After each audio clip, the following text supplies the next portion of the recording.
कि संगीत बाबू ने कहा कि हमारे पास वक्ता बहुत ज़्यादा है, लेकिन आचार संहिता का भी समय है और जैसा कि हम लोग को 5 बजे तक का ही समय दिया गया है, तो मान के चलिए 10-5 मिनट हम लोग एक्स्ट्रा ले सकते हैं।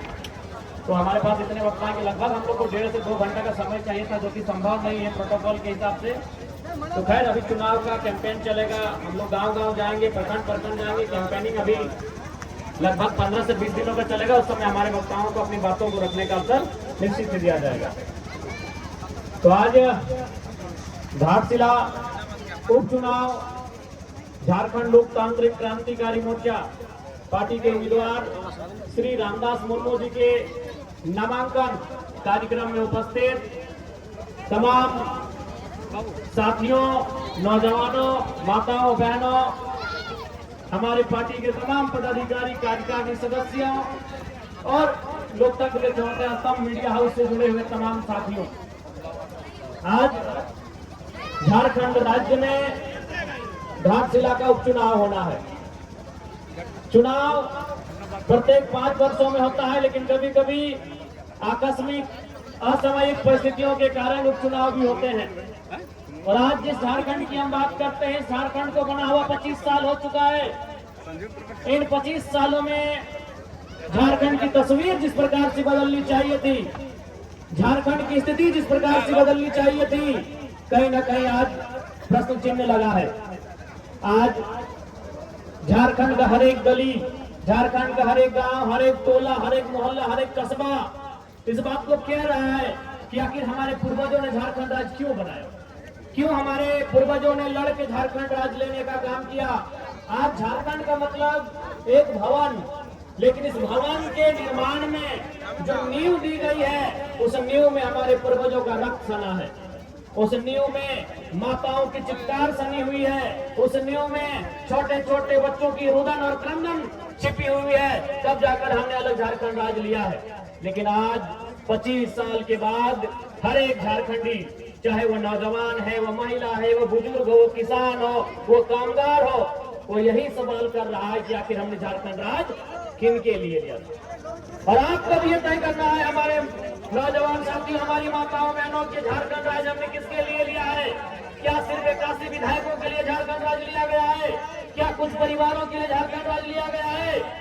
तो इस बात को उत्तर घाटशिला के उपचुनाव में आपको देना होगा, क्योंकि दोनों जो प्रत्याशी हैं, इंडिया गठबंधन और एनडीए गठबंधन, उनके घर वाले, वो परिवार वाले हैं। उसका उत्तर आप यहाँ की जनता को देना है। और मैं आपको स्पष्ट कहना चाहूंगा कि इससे पहले जो हमारा 8000 वोट आया था, वो जनता का वोट नहीं था, वो तो हमारे कार्यकर्ताओं का वोट था। यानी 1 साल के से भी कम समय में हमारी पार्टी का रजिस्ट्रेशन, मात्र चुनाव जो विधानसभा का चुनाव था उससे 2-3 महीना पहले रजिस्ट्रेशन हुआ था।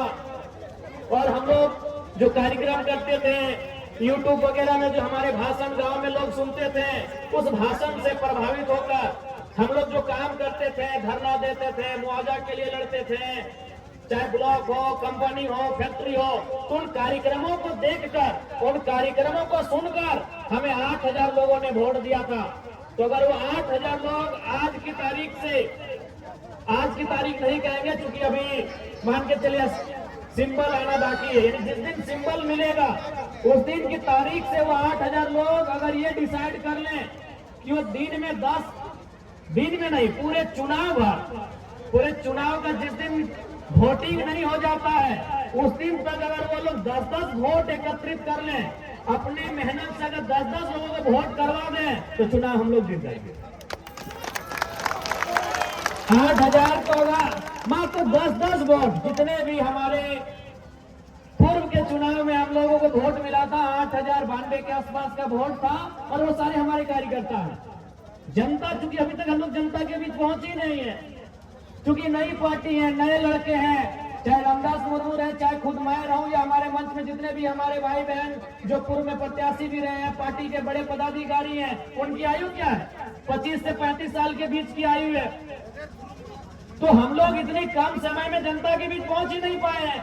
तो इसलिए जो वोट हमारे पास अभी है 8000, उसमें किसी प्रकार से निराश होने की आवश्यकता नहीं है, उसमें हमें गर्व करने की आवश्यकता है। और जिन लोगों ने हमें 8,000 वोट किया है, मैं उनसे आग्रह करूंगा कि आज आप प्रण लें कि आपको चुनाव तक मात्र 10 लोगों को ऐड करना है।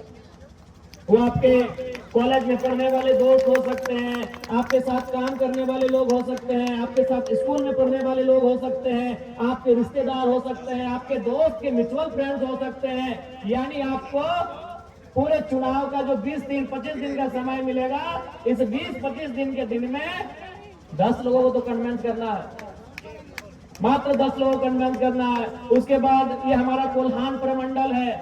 इसके बाद हमें जो भी बाकी विधानसभा है, चाहे जुगसलाई हो, सरायकेला हो, खरसवा हो, वहां हम लोग खूब सारा वोट लेकर आए हैं।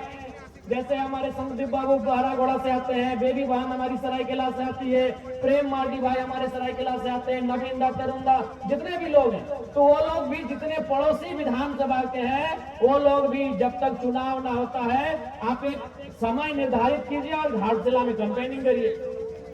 ज्यादा नहीं, 2, 4, 5 वोट करके सबको मेहनत करना है। आज हमारे पास इतनी बड़ी सेना है कि हम लोग 2, 4, 5 वोट करके, ज्यादा नहीं, हम 2,200 की बात नहीं कर रहे हैं। हम लोग किसी से ये नहीं कह रहे हैं कि आपको 200 वोट दिलाना है। अगर हम लोग 5-10 वोट भी अगर ऐड करने लगे तो ये चुनाव हम लोग जीतने में सक्षम रहेंगे। और बिल्कुल मैं, अगर मेरी बात, जाहिर सी बात है, लोकतंत्र के चौथा स्तंभ मीडिया हाउस, मीडिया से जुड़े बंधु लोग आए हैं, बहनी लोग आए हैं, तो उनके माध्यम से घाटशिला की तमाम जनता तक मेरी बात जाएगी। तो मैं तमाम लोगों से कहूंगा, जो लोग इंडिया गठबंधन के जैसे कोर वोटर माने जाते हैं, मान के चलिए अल्पसंख्यक, आदिवासी, और जो एनडीए गठबंधन के कुछ पिछड़े और सवर्ण जो उनके कोर वोटर माने जाते हैं, मैं उनसे यही कहूंगा कि अगर इंडिया गठबंधन को ये सीट ना मिले तो सरकार गिरने वाली नहीं है। एनडीए गठबंधन को अगर ये सीट ना मिले तो उससे कोई फर्क पड़ने वाला नहीं है। लेकिन अगर जेलकेम को एक सीट मिलता है तो हम सीधे दोगुना हो जाएंगे, दोगुनी ताकत के साथ, दोगुने उत्साह के साथ, दोगुनी रफ्तार के साथ विधानसभा मुद्दों को रखेंगे। मैं तमाम घाटशिला विधानसभा के तमाम वोटर से कहूंगा, क्योंकि आज के डेट में अब जनता का वोट तो रहा नहीं, अब जनता कहाँ रही वोट देने वाली, अब तो सब किसी का वोटर है। अब पहले चुनाव होता था कि जनता वोट करती थी कि 5 साल में किसी को बदलने की जरूरत करती थी, कोई अगर गलत काम करे तो उसे हराने का काम करती थी। लेकिन अब जनता क्या हो गई कि किसी पार्टी विशेष का वो आइडियोलॉजी में ढल चुकी है कि भाई वो उससे कैंडिडेट, अगर कोई इस पार्टी का कैंडिडेट आ जाए, वो अच्छा है बुरा है, उसमें कोई भी रहे, क्योंकि हम देश में देख रहे हैं मोदी जी को, हम तो उसी को दे देंगे वोट। या हम देख रहे हैं हेमंत सोरेन जी को, उनके सिंबल से कोई भी आएगा हम उसको वोट कर देंगे। पहले होता था कि लोग इतना सोचते थे कि भाई 5 साल ये प्रत्याशी हमारे गांव में नहीं आया, जीतने के बाद हमसे नहीं मिला, इसने हमारे मुद्दों को उठाया नहीं, इस बार इसको हराएंगे। लेकिन अब जनता तो वैसी रही नहीं, वो अच्छा है बुरा है, वो एनडीए से है तो एनडीए का एक वोट है, एनडीए का एक माइंडसेट है कि भाई ये समाज के लोग, मैं किसी समाज का नाम नहीं लेना चाहता हूँ क्योंकि मुझे किसी से आपस मैंने, तो एक माइंडसेट बन गया कि फलाना समाज, ओबीसी का फलना वर्ग, जनरल का फलना वर्ग, ये इंडिया का वोट है, इंडिया माइनॉरिटी ट्राइबल ये फलना वर्ग, ये इंडिया का वोट है। तो मैं उन लोगों से कहना चाहूंगा कि फिलहाल घाटशिला के चुनाव में 29 में अब क्या करेंगे नहीं करेंगे 29 में देखा जाएगा, लेकिन घाटशिला के चुनाव में मैं आपसे इतना तो आग्रह करूंगा कि एक सीट जीतने से ना बीजेपी ज्यादा उनको कुछ होने वाला है, ना सरकार को कुछ होने वाला है, लेकिन अगर एक सीट हम जीत जाते हैं तो आपको भी मालूम है अभी विधानसभा में बोलने के लिए क्या समय दिया जाता है कि जिस पार्टी का जितना विधायक हो उतना मिनट दिया जाता है। तो जेलकेम पार्टी का एक विधायक है, 1 मिनट दिया जाता है। अगर हम लोग घाटशिला को जीत जाएंगे तो 2 विधायक होगा तो 2 मिनट दिया जाएगा। तो 1 मिनट में अगर हम सदन में सार्थकता के साथ जनता के मुद्दों को रख सकते हैं तो 2 मिनट में दुगुना रखा जाएगा, काम दोगुना बढ़ेगा, मुद्दे दोगुने सदन के सामने आएंगे। और आप ये भी देखे होंगे कि हमने कभी अगर मगर की बात नहीं की है। विधानसभा को आपने देखा होगा टेलीविजन टीवी में, अपने मोबाइल में, चैनल में, चाहे किसी भी, हमने कभी इधर उधर की बातें नहीं की, ना हमने किसी की आलोचना ना प्रशंसा में समय लिया। आप तो देखेंगे बहुत सारे लोग अपने किसी को अगर इंडिया की बात है तो हेमंत सोरेन जी को कभी शाहरुख खान कह के बुलाने लगते हैं। अगर एनडीए को बोलने दिया जाए तो मोदी का गुणगान करने लगते हैं। लेकिन एकमात्र विधायक है जयराम महतो जो टू दी पॉइंट, चाहे वो किसी भी